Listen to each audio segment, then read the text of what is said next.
गीता मानव मात्र का धर्म शास्त्र है। महर्षि वेदव्यास। श्री कृष्णकालीन महर्षि वेदव्यास से पूर्व कोई भी शास्त्र पुस्तक के रूप में उपलब्ध नहीं था। श्रुत ज्ञान की इस परंपरा को तोड़ते हुए उन्होंने 4 वेद, ब्रह्मसूत्र, महाभारत, भागवत एवं गीता जैसे ग्रंथों में पूर्व संचित भौतिक एवं आध्यात्मिक ज्ञान राशि को संकलित कर अंत में स्वयं ही निर्णय दिया कि गीता सुगीता कर्तव्या किमन्यै शास्त्र विस्तरे या स्वयं पद्मनाभस्य मुखपद्माद विनिसृता। भीष्म पर्व। गीता भली प्रकार मनन करके हृदय में धारण करने योग्य है, जो पद्मनाभ भगवान के श्रीमुख से निःसृत वाणी है। फिर अन्य शास्त्रों के संग्रह की क्या आवश्यकता? मानव सृष्टि के आदि में भगवान श्री कृष्ण के श्रीमुख से निःसृत अविनाशी योग अर्थात श्रीमद् भगवद गीता, जिसकी विस्तृत व्याख्या वेद और उपनिषद है, विस्मृति आ जाने पर उसी आदि शास्त्र को भगवान श्री कृष्ण ने अर्जुन के प्रति पुनः प्रकाशित किया, जिसकी यथावत व्याख्या यथार्थ गीता है। एकम शास्त्रम देवकी पुत्र गीतम एको देवो देवकी पुत्रेव एको मंत्र तस्य नामानि यानि कर्माप्येकम तस्य देवस्य सेवा। गीता महात्म्य। अर्थात एक ही शास्त्र है जो देवकी पुत्र भगवान ने श्रीमुख से गायन किया। गीता एक ही प्राप्त करने योग्य देव है। उस गायन में जो सत्य बताया, आत्मा सिवाय आत्मा के कुछ भी शाश्वत नहीं है। उस गायन में उन महायोगेश्वर ने क्या जपने के लिए कहा? ओम। अर्जुन, ओम अक्षय परमात्मा का नाम है, उसका जप कर और ध्यान मेरा धर। एक ही कर्म है। गीता में वर्णित परम देव एक परमात्मा की सेवा। उन्हें श्रद्धा से अपने हृदय में धारण करें। अस्तु, आरंभ से ही गीता आपका शास्त्र रहा है। भगवान श्री कृष्ण के हजारों वर्ष पश्चात परवर्ती जिन महापुरुषों ने एक ईश्वर को सत्य बताया, गीता के ही पथ पर चलने वाले पथिक हैं, गीता के ही संदेशवाहक हैं। ईश्वर से ही लौकिक एवं पारलौकिक सुखों की कामना, ईश्वर से डरना, अन्य किसी को ईश्वर न मानना, यहां तक तो सभी महापुरुषों ने बताया। किंतु ईश्वरीय साधना, ईश्वर तक की दूरी तय करना, ये केवल गीता में ही सांगोपांग क्रमबद्ध सुरक्षित है। गीता से सुख शांति तो मिलती ही है, ये अक्षय अनामय पद भी देती है। देखिए श्रीमद् भगवद गीता की टीका, यथार्थ गीता।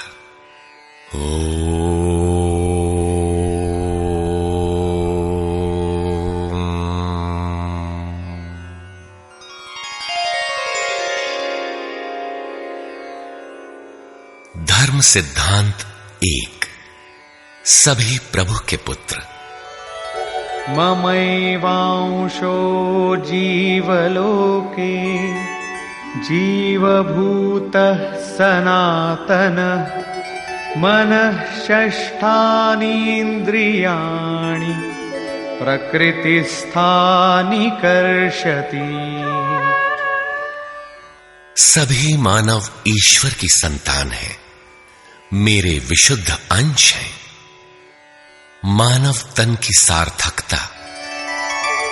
किम पुनर्ब्राह्मणा पुण्या भक्ता राजर्षयस्तथा अनित्यमसुखं लोकम् इमं प्राप्य भजस्व माम्। सुख रहित क्षण भंगुर किंतु दुर्लभ मानव तन को पाकर मेरा भजन कर, अर्थात भजन का अधिकार मनुष्य शरीरधारी को है। मनुष्य की केवल दो जाति, द्वौ भूत सर्गौ लोकेऽस्मिन् दैव आसुर एव च। दैवो विस्तरशः प्रोक्त आसुरं पार्थ मे शृणु। मनुष्य केवल दो प्रकार के हैं, देवता और असुर। जिसके हृदय में दैवी संपत्ति कार्य करती है वो देवता है, तथा जिसके हृदय में आसुरी संपत्ति कार्य करती है वो असुर है। तीसरी कोई अन्य जाति सृष्टि में नहीं है। हर कामना ईश्वर से सुलभ। त्रैविद्या मां सोमपाः पूतपापाः यज्ञैरिष्ट्वा स्वर्गतिं प्रार्थयन्ते। ते पुण्यमासाद्य सुरेन्द्रलोकम् अश्नन्ति दिव्यान् दिवि देवभोगान्। मुझे भजकर लोग स्वर्ग तक की कामना करते हैं, मैं उन्हें देता हूं। अर्थात सब कुछ एक परमात्मा से सुलभ है। भगवान की शरण से पापों का नाश। अपि चेदसि पापेभ्यः सर्वेभ्यः पापकृत्तमः सर्वं ज्ञानप्लवेनैव वृजिनं सन्तरिष्यसि। संपूर्ण पापियों से अधिक पाप करने वाला भी ज्ञान रूपी नौका द्वारा निस्संदेह पार हो जाएगा।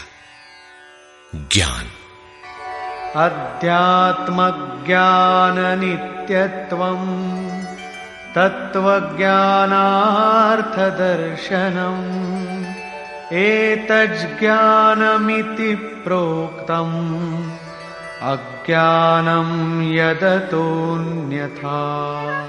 आत्मा के आधिपत्य में आचरण, तत्व के अर्थ रूप मुझ परमात्मा का प्रत्यक्ष दर्शन ज्ञान है, और इसके अतिरिक्त जो कुछ भी है अज्ञान है।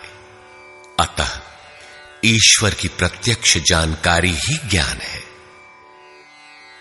भजन का अधिकार सबको। अपि चेत् सुदुराचारो भजते मामनन्यभाक् साधुरेव समन्तव्यः सम्यग् व्यवसितो हि सः। क्षिप्रं भवति धर्मात्मा शश्वच्छान्तिं निगच्छति कौन्तेय प्रतिजानीहि न मे भक्तः प्रणश्यति। अत्यंत दुराचारी भी मेरा भजन करके शीघ्र ही धर्मात्मा हो जाता है एवं सदा रहने वाली शाश्वत शांति को प्राप्त कर लेता है। अतः धर्मात्मा वो है जो एक परमात्मा के प्रति समर्पित है, और भजन करने का अधिकार दुराचारी तक को है। भगवत पथ में बीज का नाश नहीं। नेहाभिक्रमनाशोऽस्ति प्रत्यवायो न विद्यते स्वल्पमप्यस्य धर्मस्य त्रायते महतो भयात्। धर्म अर्थात आत्मदर्शन की क्रिया का स्वल्प आचरण भी जन्म मरण के महान भय से उद्धार करने वाला होता है। धर्म अपरिवर्तनशील है। ईश्वर का निवास। ईश्वरः सर्वभूतानां हृद्देशेऽर्जुन तिष्ठति भ्रामयन् सर्वभूतानि यन्त्रारूढानि मायया। ईश्वर सभी भूत प्राणियों के हृदय में रहता है, तो शरण किसकी जाएं? तमेव शरणं गच्छ सर्वभावेन भारत तत्प्रसादात् परां शान्तिं स्थानं प्राप्स्यसि शाश्वतम्। संपूर्ण भाव से उस हृदयस्थ एक परमात्मा की शरण में जाओ, जिसकी कृपा से तू परम शांति शाश्वत परम धाम को प्राप्त होगा। यज्ञ। सर्वाणीन्द्रियकर्माणि प्राणकर्माणि चापरे आत्मसंयमयोगाग्नौ जुह्वति ज्ञानदीपिते। संपूर्ण इंद्रियों के व्यापार को, मन की चेष्टाओं को ज्ञान से प्रकाशित हुई आत्मा में संयम रूपी योगाग्नि में हवन करते हैं। अपाने जुह्वति प्राणं प्राणे पानं तथा परे प्राणापानगतिरुद्ध्वा प्राणायाम परायणा। बहुत से योगी श्वास को प्रश्वास में हवन करते हैं और बहुत से प्रश्वास को श्वास में।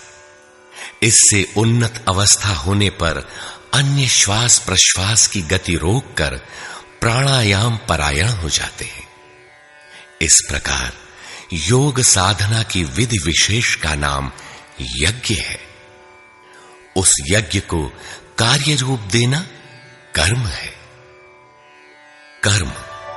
एवं बहुविधा यज्ञा वितता ब्रह्मणो मुखे कर्मजान् विद्धितान् सर्वान् एवं ज्ञात्वा विमोक्ष्यसे।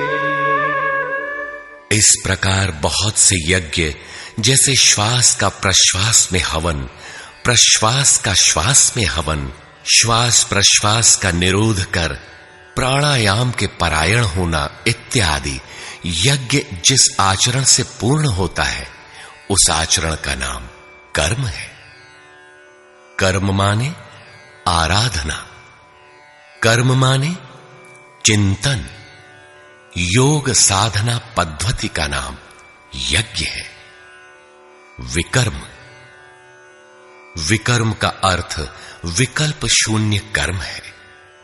प्राप्ति के पश्चात महापुरुषों के कर्म विकल्प शून्य होते हैं। आत्मस्थित, आत्मतृप्त, आप्त काम महापुरुषों को न तो कर्म करने से कोई लाभ है और न छोड़ने से कोई हानि ही है। फिर भी वे पीछे वालों के हित के लिए कर्म करते हैं। ऐसा कर्म विकल्प शून्य है, विशुद्ध है, और यही कर्म विकर्म कहलाता है। यज्ञ करने का अधिकार। यज्ञशिष्टामृत भुजो यान्ति ब्रह्म सनातनम् नायं लोकोऽस्त्य यज्ञस्य कुतोऽन्यः कुरु सत्तम। यज्ञ न करने वालों को दोबारा मनुष्य शरीर भी नहीं मिलता। अर्थात यज्ञ करने का अधिकार उन सब को है जिन्हें मनुष्य शरीर मिला है।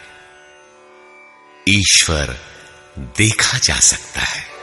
भक्त्या त्वनन्यया शक्य अहमेवं विधोर्जुन ज्ञातुं द्रष्टुं च तत्त्वेन प्रवेष्टुं च परन्तप। अनन्य भक्ति के द्वारा मैं प्रत्यक्ष देखने, जानने तथा प्रवेश करने के लिए भी सुलभ हूं। आश्चर्यवत् पश्यति कश्चिदेनम् आश्चर्यवद् वदति तथैव चान्यः आश्चर्यवच्चैनमन्यः शृणोति श्रुत्वाप्येनं वेद न चैव कश्चित्। इस अविनाशी आत्मा को कोई विरला ही आश्चर्य की तरह देखता है, आश्चर्य की तरह उपदेश करता है, और कोई विरला ही इसे आश्चर्य की तरह सुनता है। अर्थात ये प्रत्यक्ष दर्शन है। आत्मा ही सत्य है, सनातन है। अच्छेद्योऽयमदाह्योऽयम् अक्लेद्यो शोष्य एव च नित्यः सर्वगतः स्थाणुः अचलोऽयं सनातनः। ये आत्मा सर्वव्यापक, अचल, स्थिर रहने वाला और सनातन है। आत्मा ही सत्य है। विधाता और उससे उत्पन्न सृष्टि नश्वर है। आब्रह्म भुवनाल्लोकाः पुनरावर्तिनोऽर्जुन मामुपेत्य तु कौन्तेय पुनर्जन्म न विद्यते। ब्रह्मा और उससे निर्मित सृष्टि, देवता और दानव दुखों की खानी, क्षणभंगुर और नश्वर है, किंतु मेरा भक्त कभी नष्ट नहीं होता। भजन एक परमात्मा का करना चाहिए। देव पूजा। कामैस्तैस्तैर्हितज्ञानाः प्रपद्यन्तेऽन्यदेवताः तन्तन्नियममास्थाय प्रकृत्या नियताः स्वया। कामनाओं से जिनकी बुद्धि आक्रांत है, ऐसे मूढ़ बुद्धि ही परमात्मा के अतिरिक्त अन्य देवताओं की पूजा करते हैं। येऽप्यन्य देवता भक्ता यजन्ते श्रद्धयान्विताः तेऽपि मामेव कौन्तेय यजन्त्यविधिपूर्वकम्। देवताओं को पूजने वाला मेरी ही पूजा करता है, किंतु वह पूजन अविधि पूर्वक है, इसलिए नष्ट हो जाता है। यजन्ते सात्विका देवान् यक्षरक्षांसि राजसाः प्रेतान् भूतगणांश्चान्ये यजन्ते तामसा जनाः। अर्जुन, शास्त्र विधि को त्याग कर भजने वाले सात्विक श्रद्धा वाले देवताओं को, राजस पुरुष यक्ष राक्षसों को और तामस पुरुष भूत प्रेतों को पूजते हैं, किंतु कर्षयन्तः शरीरस्थम् भूतग्राममचेतसः मां चैवान्तः शरीरस्थम् तान् विद्यासुरनिश्चयान्। वे शरीर रूप से स्थित भूत समुदाय और अंतर्यामी रूप में स्थित मुझ परमात्मा को कृश करने वाले हैं, उनको तू असुर जान। अर्थात देवताओं को पूजने वाले भी आसुरी वृत्ति के अंतर्गत हैं। अधम। तानहं द्विषतः क्रूरान् संसारेषु नराधमान् क्षिपाम्यजस्रमशुभान् आसुरीष्वेव योनिषु। जो यज्ञ की नियत विधि छोड़ कल्पित विधियों से यजन करते हैं, वे ही क्रूर कर्मी, पापाचारी तथा मनुष्यों में अधम है, अन्य कोई अधम नहीं है। नियत विधि क्या है? ओमित्येकाक्षरं ब्रह्म व्याहरन् मामनुस्मरन् यः प्रयाति त्यजन् देहं स याति परमां गतिम्। ओम जो अक्षय ब्रह्म का परिचायक है, उसका जप तथा मुझ एक परमात्मा का स्मरण, तत्वदर्शी महापुरुष के संरक्षण में ध्यान। शास्त्र इति गुह्यतमं शास्त्रम् इदमुक्तं मया नघ एतद्बुद्ध्वा बुद्धिमान् स्यात् कृतकृत्यश्च भारत। इस प्रकार यह अति गोपनीय शास्त्र मेरे द्वारा कहा गया। इसे तत्व से जानकर मनुष्य पूर्ण ज्ञाता तथा कृतार्थ हो जाता है। अतः योगेश्वर श्री कृष्ण की यह वाणी स्वयं में पूर्ण शास्त्र है। तस्माच्छास्त्रं प्रमाणन्ते कार्याकार्यव्यवस्थितौ ज्ञात्वा शास्त्रविधानोक्तं कर्म कर्तुमिहार्हसि। कर्तव्य और अकर्तव्य के निर्धारण में शास्त्र ही प्रमाण है। अतः गीता में निर्धारित विधि से आचरण करें।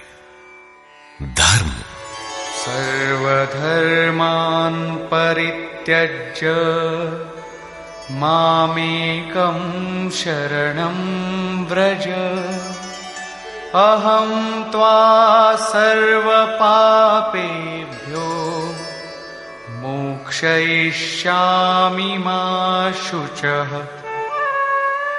धार्मिक उथल पुथल को छोड़ एकमात्र मेरी शरण हो जा, अर्थात एक भगवान के प्रति पूर्ण समर्पण ही धर्म का मूल है। उस प्रभु को पाने की नियत विधि का आचरण ही धर्माचरण है, और जो उसे करता है वो अत्यंत पापी भी शीघ्र धर्मात्मा हो जाता है। धर्म प्राप्त कहां से करें? ब्रह्मणो हि प्रतिष्ठाहम् अमृतस्याव्ययस्य च शाश्वतस्य च धर्मस्य सुखस्यैकान्तिकस्य च।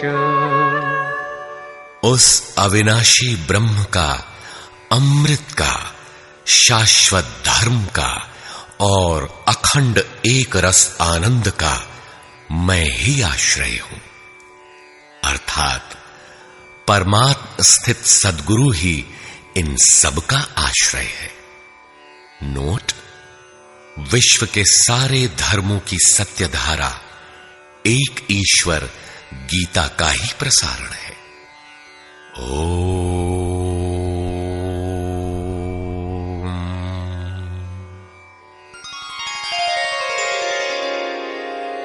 प्राक कथन।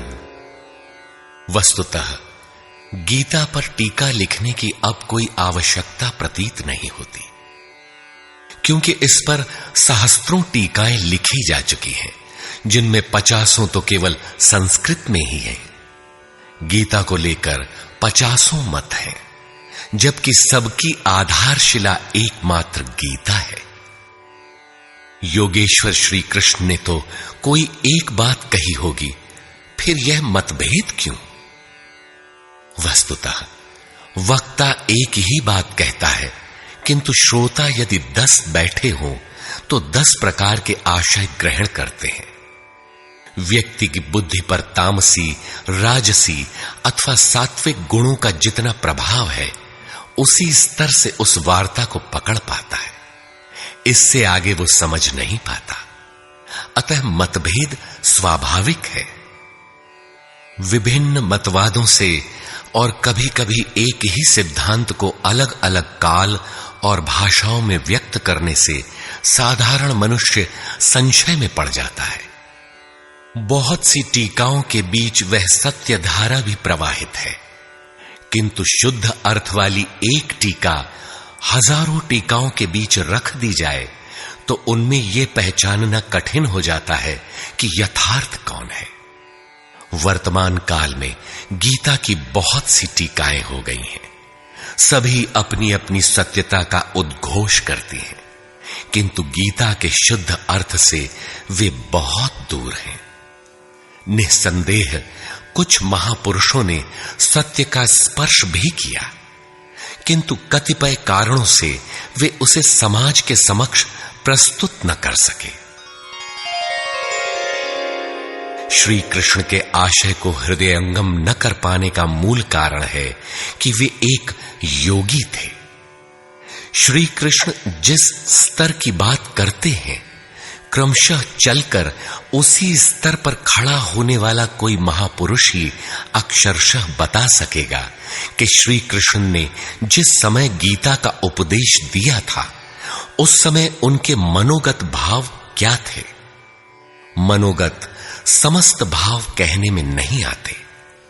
कुछ तो कहने में आ पाते हैं, कुछ भाव भंगिमा से व्यक्त होते हैं, और शेष पर्याप्त क्रियात्मक हैं, जिन्हें कोई पथिक चलकर ही जान सकता है। जिस स्तर पर श्री कृष्ण थे, क्रमशः चलकर उसी अवस्था को प्राप्त महापुरुष ही जानता है कि गीता क्या कहती है। वह गीता की पंक्तियां ही नहीं दोहराता, बल्कि उनके भावों को भी दर्शा देता है, क्योंकि जो दृश्य श्री कृष्ण के सामने था, वही उस वर्तमान महापुरुष के समक्ष भी है। इसलिए वो देखता है, दिखा देगा, आप में जागृत भी कर देगा, उस पथ पर चला भी देगा। पूज्य श्री परमहंस जी महाराज भी उसी स्तर के महापुरुष थे। उनकी वाणी तथा अंतः प्रेरणा से मुझे गीता का जो अर्थ मिला, उसी का संकलन यथार्थ गीता है। इसमें मेरा अपना कुछ भी नहीं है। यह क्रियात्मक है। साधन अपनाने वाले प्रत्येक पुरुष को इसी परिधि से गुजरना होगा। जब तक वो इससे अलग है, तब तक स्पष्ट है कि वो साधन नहीं करता, किसी न किसी प्रकार की लकीर अवश्य पीटता है। अतः किसी महापुरुष की शरण ले। श्री कृष्ण ने किसी अन्य सत्य को नहीं बताया, बल्कि कहा, ऋषिभिर बहुधा गीतम।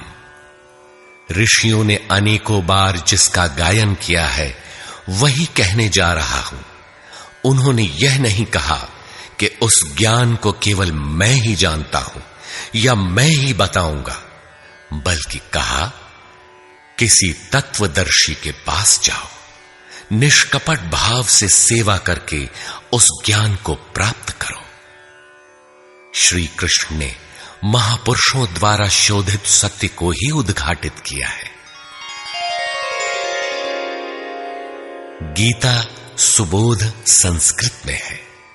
यदि अन्वयार्थ ही लें तो गीता का अधिकांश आप स्वयं हृदयंगम कर सकेंगे, किंतु आप ज्यों का त्यों अर्थ नहीं लेते। उदाहरण के लिए, श्री कृष्ण ने स्पष्ट कहा कि यज्ञ की प्रक्रिया ही कर्म है। फिर भी आप कहते हैं कि खेती करना कर्म है। यज्ञ को स्पष्ट करते हुए उन्होंने बताया कि यज्ञ में बहुत से योगी जन प्राण में अपान को हवन करते हैं, बहुत से अपान में प्राण को हवन करते हैं, बहुत से योगी प्राण अपान दोनों को रोककर प्राणायाम परायण हो जाते हैं, बहुत से योगी इंद्रियों की संपूर्ण प्रवृत्तियों को संयमाग्नि में हवन करते हैं। इस प्रकार श्वास प्रश्वास का चिंतन यज्ञ है। मन सहित इंद्रियों का संयम यज्ञ है।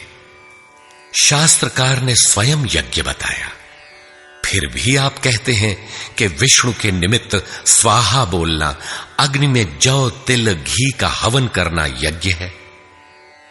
उन योगेश्वर ने ऐसा एक शब्द भी नहीं कहा। क्या कारण है कि आप समझ नहीं पाते? बाल की खाल निकालकर रटने पर भी क्यों वाक्य विन्यास ही आपके हाथ लगता है? आप अपने को यथार्थ जानकारी से शून्य ही क्यों पाते हैं? वस्तुतः मनुष्य जन्म लेकर क्रमशः बड़ा होता है तो पैतृक संपत्ति, घर, दुकान, जमीन जायदाद, पद प्रतिष्ठा, गाय भैंस, यंत्र उपकरण इत्यादि उसे विरासत में मिलती है। ठीक इसी प्रकार उसे कुछ रूढ़ियां, परंपराएं, पूजा पद्धतियां भी विरासत में मिल जाती हैं। 33 करोड़ देवी देवता तो भारत में बहुत पहले गिने गए थे। विश्व में उनके अनगिनत रूप हैं। शिशु ज्यों-ज्यों बड़ा होता है, अपने माता पिता, भाई बहन, पास पड़ोस में इनकी पूजा देखता है। परिवार में प्रचलित पूजा पद्धतियों की अमिट छाप उसके मस्तिष्क पर पड़ जाती है। देवी की पूजा मिली तो जीवन भर देवी देवी रटता है। परिवार में भूत पूजा मिली तो भूत भूत रटता है। कोई शिव तो कोई कृष्ण तो कोई कुछ पकड़े ही रहता है। उन्हें वो छोड़ नहीं सकता। ऐसे भ्रांत पुरुष को गीता जैसा कल्याणकारी शास्त्र मिल भी जाए तो वो उसे नहीं समझ सकता। पैतृक संपदा को कदाचित वो छोड़ भी सकता है, किंतु इन रूढ़ियों और मजहबी पचड़ों को नहीं मिटा सकता। पैतृक संपत्ति को हटाकर आप हजारों मील दूर जा सकते हैं, किंतु दिल दिमाग में अंकित ये रूढ़िगत विचार वहां भी आपका पिंड नहीं छोड़ते। आप सिर काटकर अलग तो नहीं रख सकते, अतः आप यथार्थ शास्त्र को भी उन्हीं रूढ़ियों, रीति रिवाजों, मान्यताओं और पूजा पद्धतियों के अनुरूप ढाल कर देखना चाहते हैं।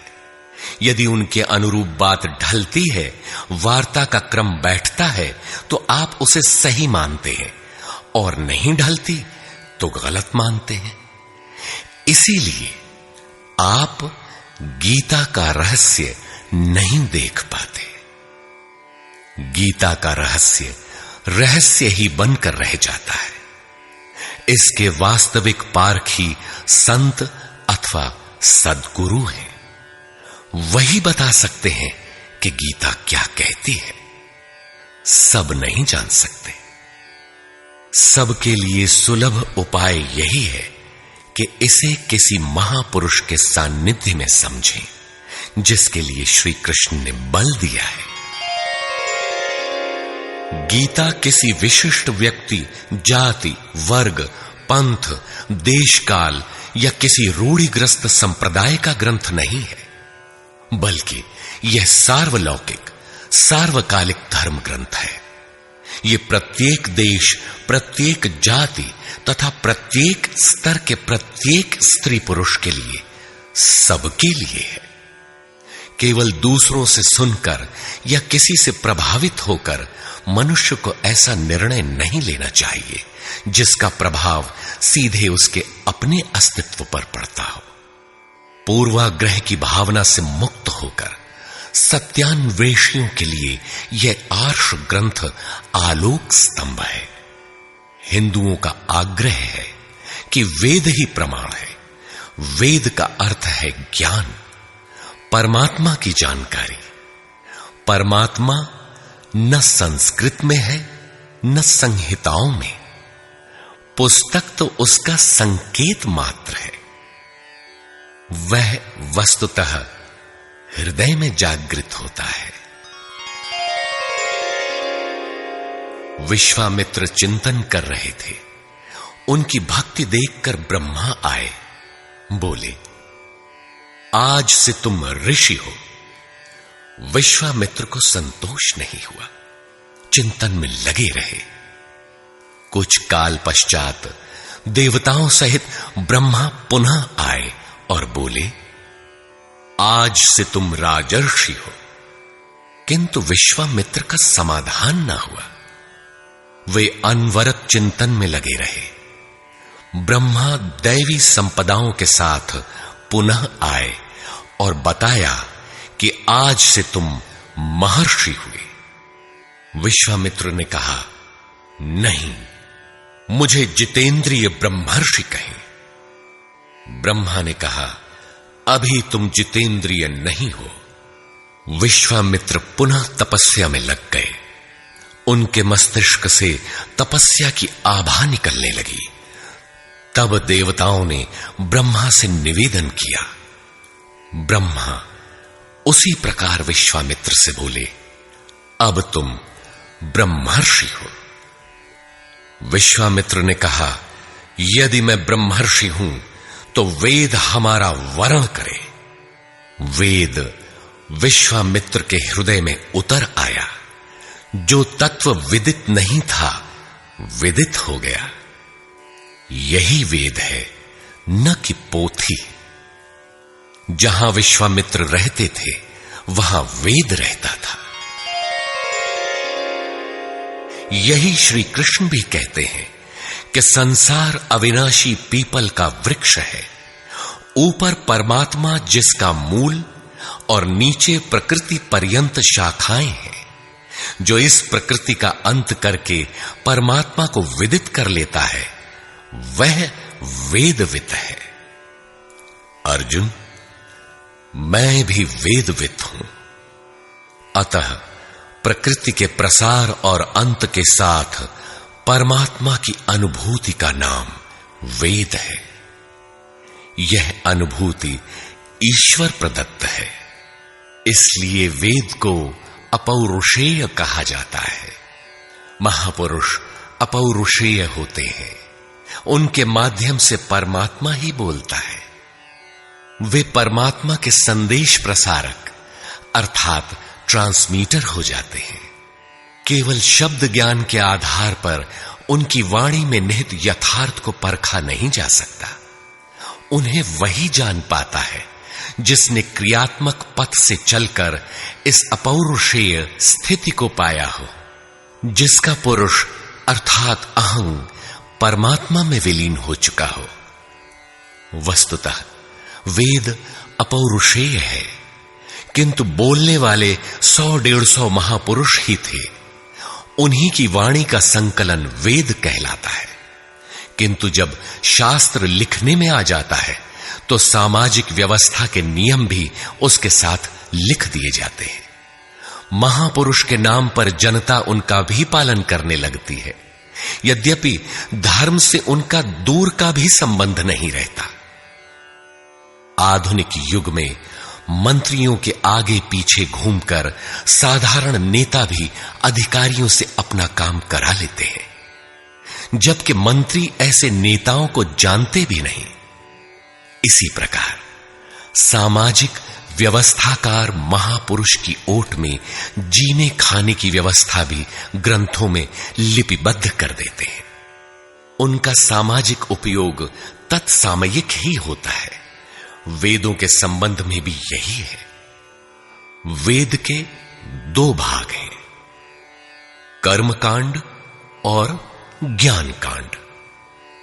कर्मकांड समाज शास्त्र है, जैसे वास्तुशास्त्र, आयुर्वेद, धनुर्वेद, गंधर्व वेद इत्यादि। ज्ञान कांड उपनिषद है। उनका भी मूल योगेश्वर श्री कृष्ण की प्रथम वाणी गीता है।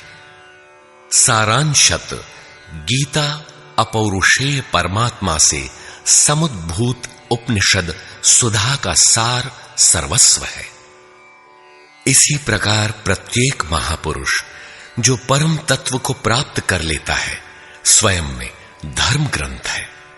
उसकी वाणी का संकलन विश्व में कहीं भी हो, शास्त्र कहलाता है।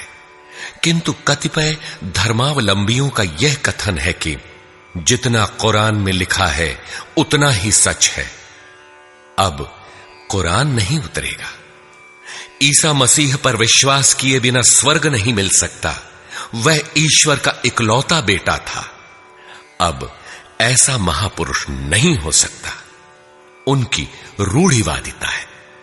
यदि उसी तत्व को साक्षात कर लिया जाए तो वही बात फिर होगी। गीता सार्वभौम है। धर्म के नाम पर प्रचलित विश्व के समस्त धर्म ग्रंथों में गीता का स्थान अद्वितीय है। यह स्वयं में धर्मशास्त्र ही नहीं बल्कि अन्य धर्म ग्रंथों में निहित सत्य का मानदंड भी है। गीता वह कसौटी है जिस पर प्रत्येक धर्म ग्रंथ में अनुस्यूत सत्य अनावृत हो उठता है। परस्पर विरोधी कथनों का समाधान निकल आता है। प्रत्येक धर्म ग्रंथ में संसार में जीने खाने की कला और कर्म कांडों का बाहुल्य है। जीवन को आकर्षक बनाने के लिए उन्हें करने तथा न करने के रोचक भयानक वर्णनों से धर्म ग्रंथ भरे पड़े हैं। कर्म कांडों की इसी परंपरा को जनता धर्म समझने लगती है। जीवन निर्वाह की कला के लिए निर्मित पूजा पद्धतियों में देश काल और परिस्थितियों के अनुसार परिवर्तन स्वाभाविक है। धर्म के नाम पर समाज में कलह का यही एकमात्र कारण है। गीता इन क्षणिक व्यवस्थाओं से ऊपर उठकर आत्मिक पूर्णता में प्रतिष्ठित करने का क्रियात्मक अनुशीलन है, जिसका एक भी श्लोक भौतिक जीवन यापन के लिए नहीं है। इसका प्रत्येक श्लोक आपसे आंतरिक युद्ध आराधना की मांग करता है। तथाकथित धर्म ग्रंथों की भांति यह आपको स्वर्ग या नरक के द्वंद्व में फंसाकर नहीं छोड़ता, बल्कि उस अमरत्व की उपलब्धि कराता है जिसके पीछे जन्म मृत्यु का बंधन नहीं रह जाता। प्रत्येक महापुरुष की अपनी शैली और कुछ अपने विशिष्ट शब्द होते हैं।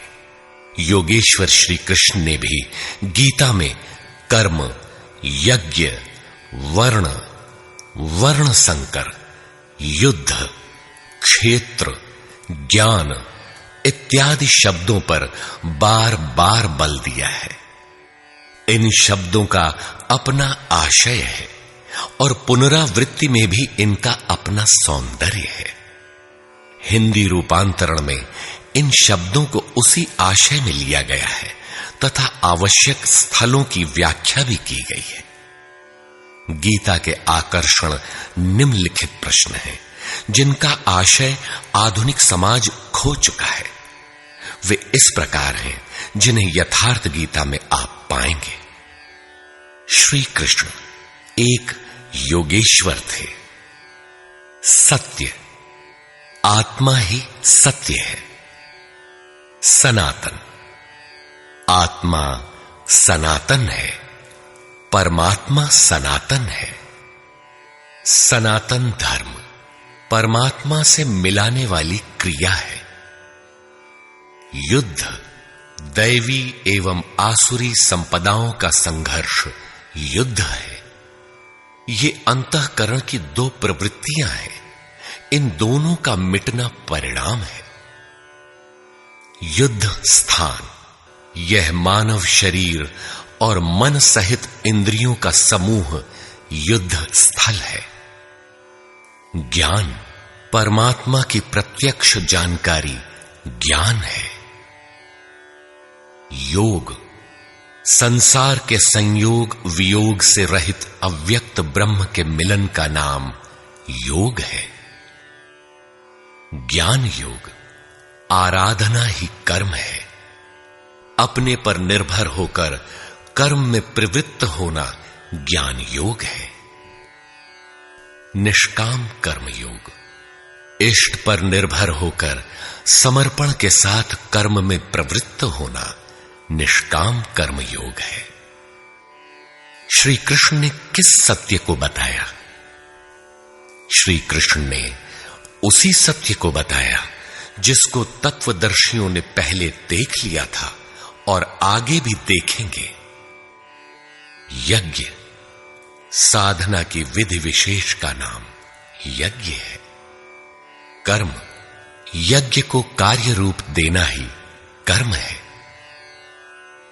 वर्ण, आराधना की एक ही विधि जिसका नाम कर्म है, जिसको 4 श्रेणियों में बांटा है, वही 4 वर्ण है। ये एक ही साधक का ऊंचा नीचा स्तर है, न कि जाति।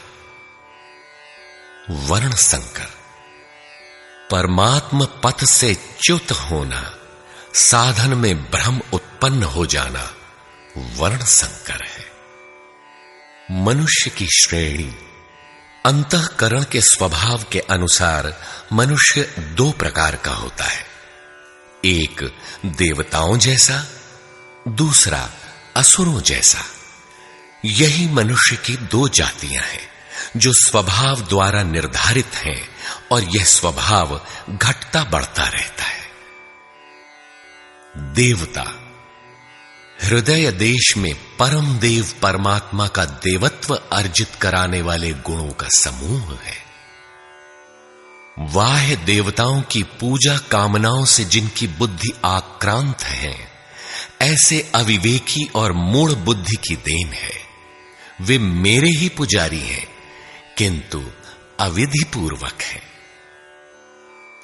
अवतार व्यक्ति के हृदय में होता है, बाहर नहीं। विराट दर्शन योगी के हृदय में ईश्वर के द्वारा दी गई अनुभूति है। भगवान साधक में दृष्टि बनकर खड़े हों तभी दिखाई पड़ते हैं।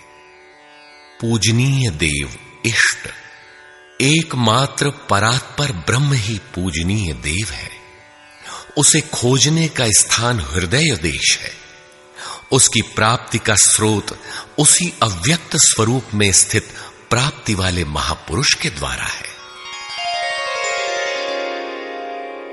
अब इनमें से योगेश्वर श्री कृष्ण का स्वरूप समझने के लिए अध्याय 3 तक आपको पढ़ना होगा, और अध्याय 13 तक आप स्पष्ट समझने लगेंगे कि श्री कृष्ण योगी थे। अध्याय 2 से ही सत्य निखर जाएगा। सनातन और सत्य एक दूसरे के पूरक हैं। ये अध्याय 2 से ही स्पष्ट होगा, वैसे पूर्ति पर्यंत चलेगा। युद्ध अध्याय 4 तक स्पष्ट होने लगेगा। 11 तक संशय निर्मूल हो जाएगा। वैसे अध्याय 16 तक देखना चाहिए। युद्ध स्थल के लिए अध्याय 13 बार बार देखें। ज्ञान अध्याय 4 से स्पष्ट होगा, तथा अध्याय 13 में भली प्रकार समझ में आएगा कि प्रत्यक्ष दर्शन का नाम ज्ञान है। योग अध्याय 6 तक आप समझ सकेंगे। वैसे पूर्ति पर्यंत योग के विभिन्न अंशों की परिभाषा है। ज्ञान योग अध्याय 3 से 6 तक स्पष्ट हो जाएगा। आगे देखने की कोई विशेष आवश्यकता नहीं है। निष्काम कर्म योग अध्याय 2 से आरंभ होकर पूर्ति पर्यंत है। यज्ञ आप अध्याय 3 से 4 तक पढ़ें, स्पष्ट हो जाएगा। कर्म का नाम अध्याय 2/39 में प्रथम बार लिया गया है। इसी श्लोक से अध्याय 4 तक पढ़ लें तो स्पष्ट हो जाएगा कि कर्म का अर्थ आराधना भजन क्यों है। अध्याय 16 और 17 यह विचार स्थिर कर देता है कि यही सत्य है। वर्ण संकर अध्याय 3 में और अवतार अध्याय 4 में स्पष्ट हो जाएगा। वर्ण व्यवस्था के लिए अध्याय 18 देखना होगा। वैसे संकेत अध्याय 3 और 4 में भी है। मनुष्य की देवासुर जातियों के लिए अध्याय 16 द्रष्टव्य है।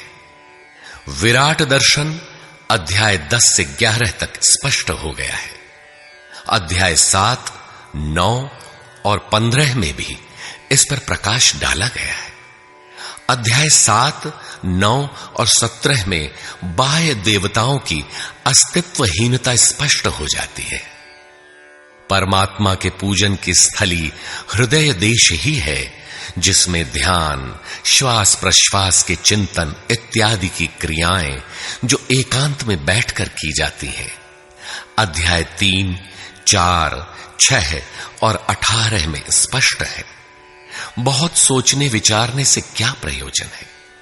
यदि अध्याय 6 तक ही अध्ययन कर लें तो भी यथार्थ गीता का मूल आशय आपकी समझ में आ जाएगा।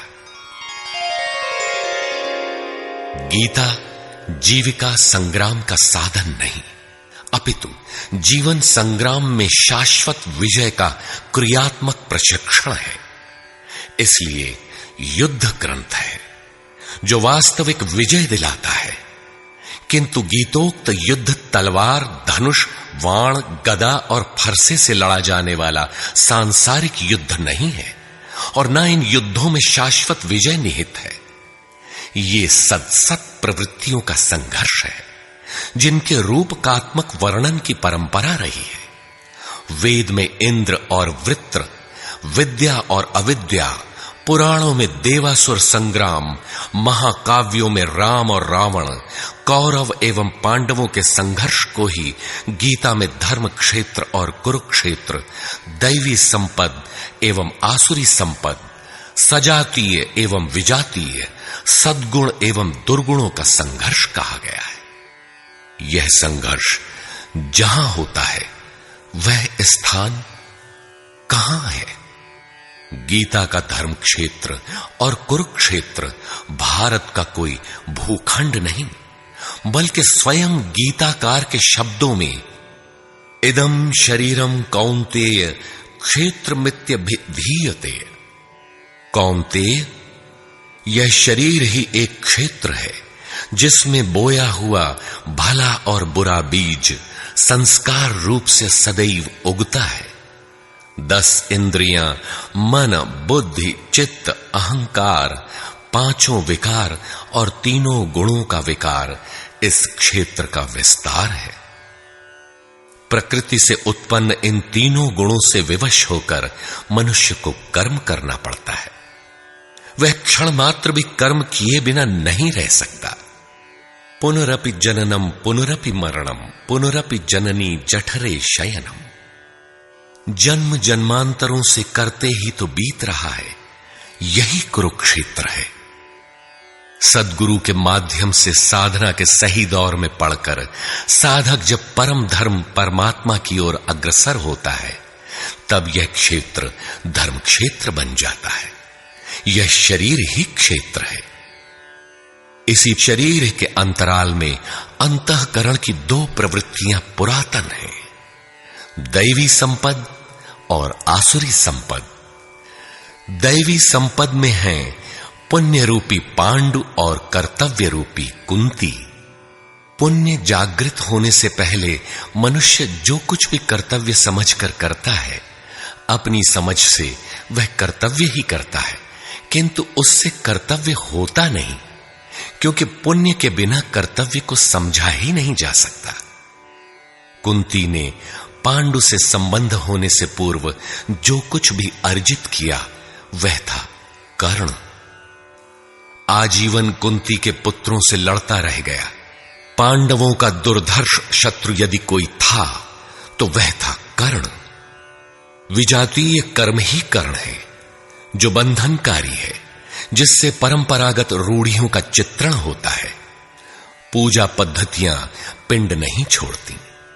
पुण्य जागृत होने पर धर्म रूपी युधिष्ठिर, अनुराग रूपी अर्जुन, भाव रूपी भीम, नियम रूपी नकुल, सत्संग रूपी सहदेव, सात्विकता रूपी सात्यकी, काया में सामर्थ्य रूपी काशीराज, कर्तव्य के द्वारा भव पर विजय कुंती भोज इत्यादि इष्टोन्मुखी मानसिक प्रवृत्तियों का उत्कर्ष होता है, जिनकी गणना 7 अक्षौहिणी है।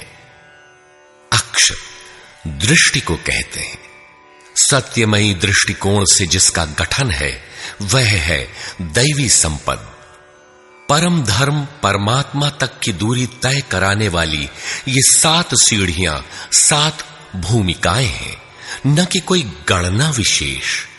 वस्तुतः ये प्रवृत्तियां अनंत हैं। दूसरी ओर है कुरुक्षेत्र, जिसमें 10 इंद्रियां और 1 मन 11 अक्षौहिणी सेना है।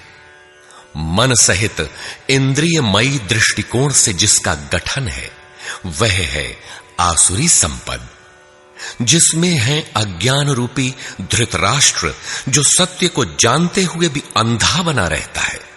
उसकी सहचारिणी है गांधारी, इंद्रिय आधार वाली प्रवृत्ति। इनके साथ हैं मोह रूपी दुर्योधन, दुर्बुद्धि रूपी दुःशासन, विजातीय कर्म रूपी कर्ण, भ्रम रूपी भीष्म, द्वैत के आचरण रूपी द्रोणाचार्य, आसक्ति रूपी अश्वत्थामा, विकल्प रूपी विकर्ण, अधूरी साधना में कृपा के आचरण रूपी कृपाचार्य, और इन सब के बीच जीव रूपी विदुर है, जो रहता है अज्ञान में, किंतु दृष्टि सदैव पांडवों पर है। पुण्य से प्रवाहित प्रवृत्ति पर है, क्योंकि आत्मा परमात्मा का शुद्ध अंश है। इस प्रकार आसुरी संपद भी अनंत है। क्षेत्र एक ही है, यह शरीर, इसमें लड़ने वाली प्रवृत्तियां 2 हैं। एक प्रकृति में विश्वास दिलाती है, नीच अधम योनियों का कारण बनती है, तो दूसरी परम पुरुष परमात्मा में विश्वास और प्रवेश दिलाती है। तत्वदर्शी महापुरुष के संरक्षण में क्रमशः साधन करने पर दैवी संपत्ति का उत्कर्ष और आसुरी संपत्ति का सर्वथा शमन हो जाता है। जब कोई विकार ही नहीं रहा, मन का सर्वथा निरोध और निरुद्ध मन का भी विलय हो जाता है, तो दैवी संपत्ति की आवश्यकता समाप्त हो जाती है। अर्जुन ने देखा कि कौरव पक्ष के अनंतर पांडव पक्ष के योद्धा भी योगेश्वर में समाहित हो रहे हैं। पूर्ति के साथ दैवी संपत्ति भी विलीन हो जाती है। अंतिम शाश्वत परिणाम निकल आता है। इसके पश्चात महापुरुष यदि कुछ करता है तो केवल अनुयायियों के मार्गदर्शन के लिए ही करता है। लोक संग्रह की इसी भावना से महापुरुषों ने सूक्ष्म मनोभावों का वर्णन उन्हें ठोस स्थूल रूप देकर किया है।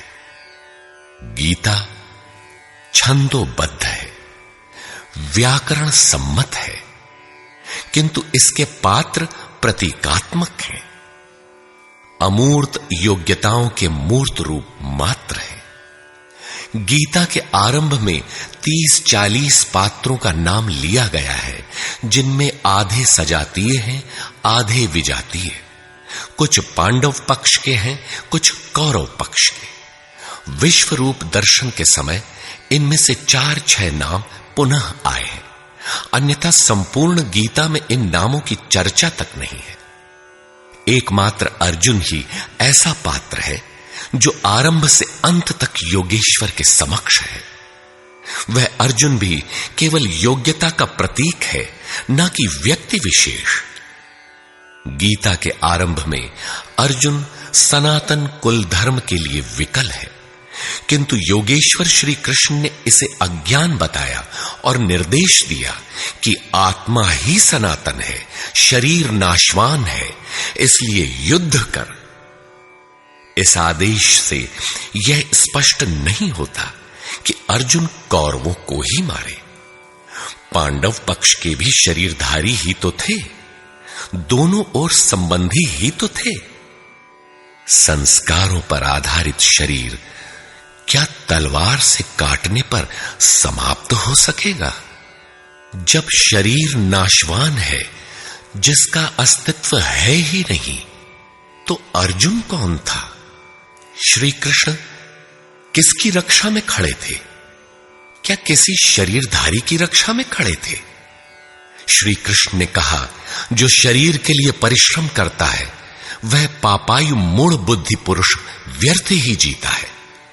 यदि श्री कृष्ण किसी शरीरधारी की रक्षा में खड़े हैं, तब तो वे भी मूढ़ बुद्धि हैं, व्यर्थ ही जीने वाले हैं।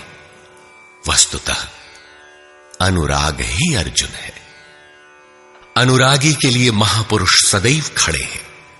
अर्जुन शिष्य था और श्री कृष्ण एक सद्गुरु थे।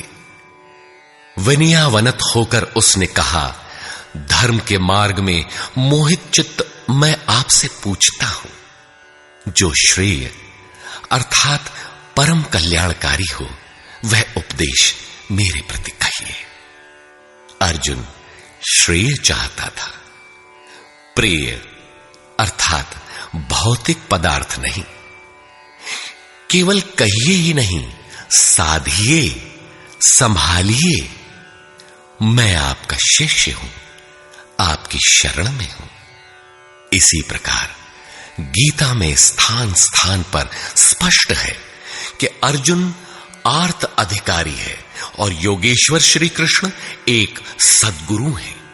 वे सद्गुरु अनुरागी के साथ सदैव रहते हैं, उनका मार्गदर्शन करते हैं। जब भावुकतावश कोई व्यक्ति पूज्य महाराज जी के पास रहने का आग्रह करने लगता है, तब वे कहा करते थे, जाओ, शरीर से कहीं रहो, मन से मेरे पास आते रहो।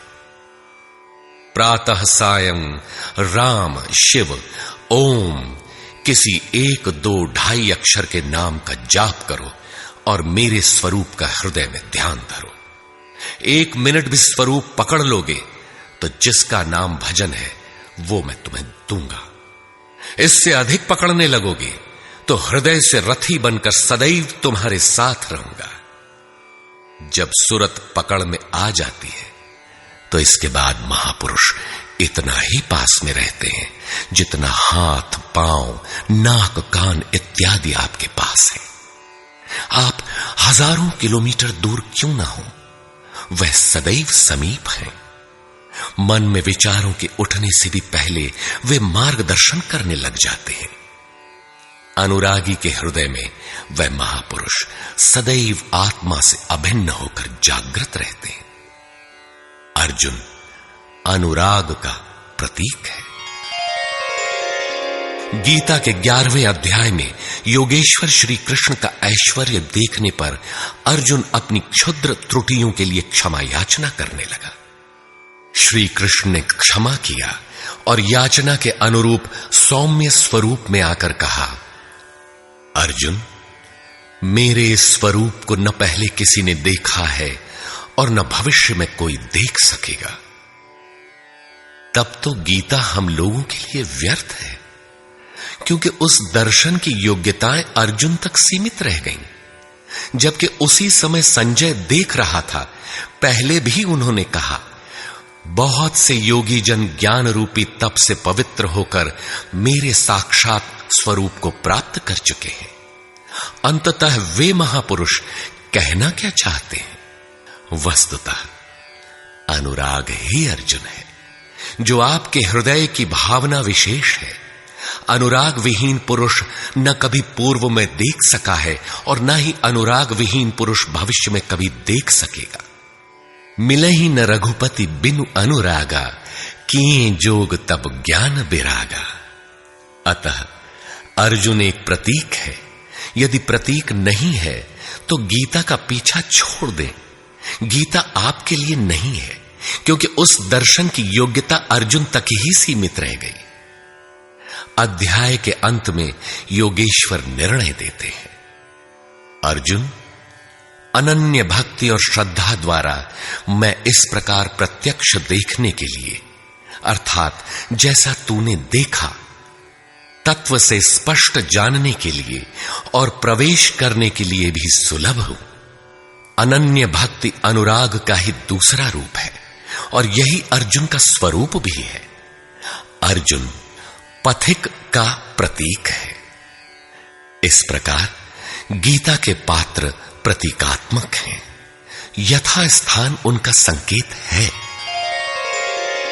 रहे हो कोई ऐतिहासिक श्री कृष्ण और अर्जुन, निश्चय ही हुआ हो कोई विश्व युद्ध, किंतु गीता में भौतिक युद्ध का चित्रण कदापि नहीं है। उस ऐतिहासिक युद्ध के मुहाने पर घबराया तो था अर्जुन, न कि सेना। सेना तो लड़ने को तैयार खड़ी थी। क्या गीता का उपदेश देकर श्री कृष्ण ने सव्यसाची अर्जुन को सेना की योग्यता का बनाया? वस्तुतः साधन लिखने में नहीं आता, सब कुछ पढ़ लेने के बाद भी चलना शेष ही रहता है। यही प्रेरणा यथार्थ गीता है।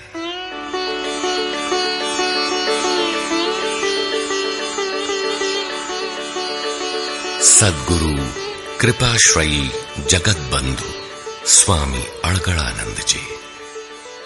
श्री गुरु पूर्णिमा 24 जुलाई 1983 ईस्वी।